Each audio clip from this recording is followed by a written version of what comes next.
Fun fact, this video was supposed to be about the Daimajin trilogy, but turns out someone started doing his coverage on these movies on the very same day I uploaded my Mortal Kombat video, so Daimajin will have to wait for a while. While researching for this video, I came to the conclusion that Kaoru Mabuchi was a dreadful writer. Mabuchi was the other Toho writer for their tokusatsu films during the 1960s and 70s, usually doing the serious movies while Shinichi Sekizawa did the fun ones. And fun is really what you are not going to get with this guy. Not only did his movies often hold a much more pessimistic view on, well, everything, including politics, the military and science, just to name a few things, they had often very poorly structured plots, which jumped from scene to scene with only the slightest clue of cohesion connecting them together. Everything culminating in a massive ass-pull of an ending that just served to drive home the point of how no one had no idea where the whole thing was moving towards. To complete the package, they lacked all the charm, both sincere and tongue-in-cheek, of Sekizawa's work, making for dull and generic experience. If you want a more in-depth breakdown of the usual problems with Mabuchi's work, I think my video on Rodan will probably be a good place to start. And apparently the guy was a depressing piece of work himself, never being all that close of his co-workers at Toho in the first place, ending his days all alone in an apartment in Tokyo where he choked to death. Jeez, what a way of starting a video. Despite what one might think of the man's work though, it's clear that he left a legacy of beloved movies behind. And the best remembered of them is, weird enough, not Rodan, but instead The War of the Gargantuas, probably the most popular kaiju movie not starring either Godzilla or Gamera. Made by the usual suspects, the film would leave quite an impression on a whole generation of filmmakers, both from its home country and across the Pacific, with people from the likes of Mamoru Oshii all the way to Tim Burton seeing it as an inspiration. And supposedly it's the movie that got Brad Pitt into acting. Seriously. I remember seeing a film called The Gargantuas, I believe. And it was the good Gargantua and the bad Gargantua.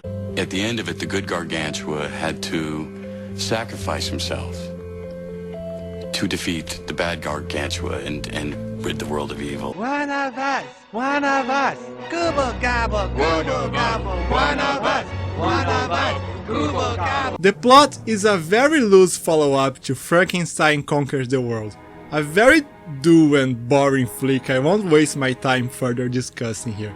What you just need to know is, there was a monster called Frankenstein who disappeared in the ocean never to be seen again. He did, however, spawn two copies of himself, a green one who surfaces from the bottom of the ocean, Gaira, and Sanda, the brown one who was hiding at the Japanese mountainside and may or may not be actually the original Frankenstein instead of an offspring. As a side note, I would like to add that the story was inspired by the classic Japanese tale Umihiko Yamahiko, or The Mountain Boy and the Sea Boy, because, you see, there is one that lives in the mountain while the other lives in the sea.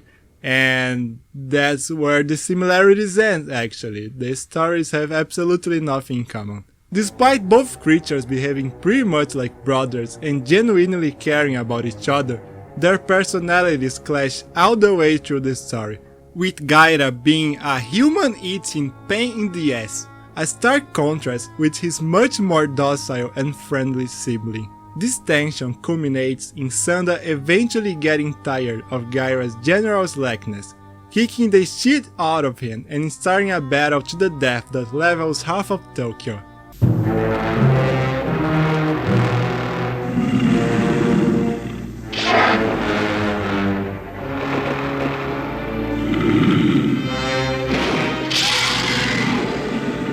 Remember in my Gamera video when I mentioned that the antagonism between the hero and the villain in the second movie felt awfully artificial? Yeah, this is the exact opposite of that. Here the monsters have actual characterization and motivation behind their actions. Gaira is a complete waste of space who does nothing but bring trouble upon himself, and despite that, Sanda goes through the trouble of protecting his brothers from the attacks of the Japanese military, attracting part of their wrath to himself in the process. To protect others seems to be part of the creature's nature, as he also goes out of his way and even hurts himself trying to save the woman who raised him. This characterization only adds to his decision of finishing his brother off before he can cause more damage. And that's an awful lot of characterization for a monster movie actually. Much more than I've probably ever seen in a movie like this. This makes for what is a clear-cut tale of good versus evil that was still uncommon to be seen in films of the genre at the time. Remember that in the mid-60s, Godzilla was still a highly destructive force that no character in its right mind would consciously root for. Hell, even Mothra wasn't so into helping humans in her early days. Sanda may very well be the first good guy monster, trying to protect people at all costs. By the end of the decade, this kind of behavior among kaiju flicks would be the norm. And why wouldn't it? These are movies with people in rubber or fur suits going at each other and leveling miniaturized towns. Regardless what people like Ishiro Honda or Kaoru Mabuchi did think, there was really not a single reason for these films not to be juvenile stories with clear good and bad guys. Sekizawa might have been the one to insert self-awareness and humor into the genre, but it was Mabuchi who inadvertently may have put these movies into the path of becoming kids' entertainment they are still stigmatized as to this day, which explains why so many people in their 60s and 50s like it so much.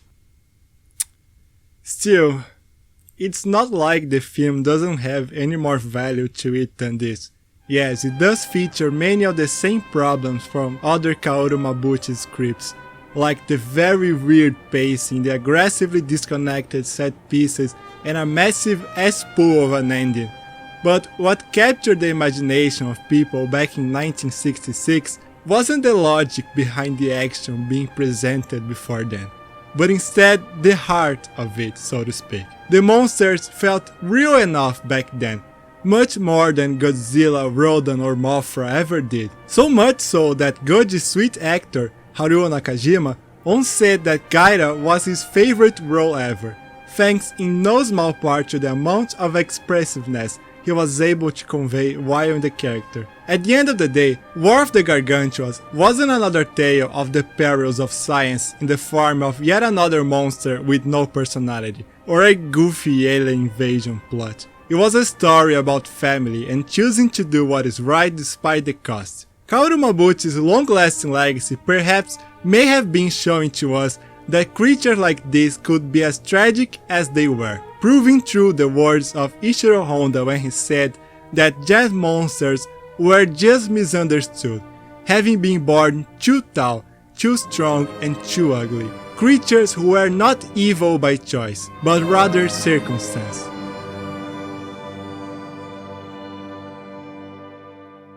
Except for Gaira, he's just an asshole.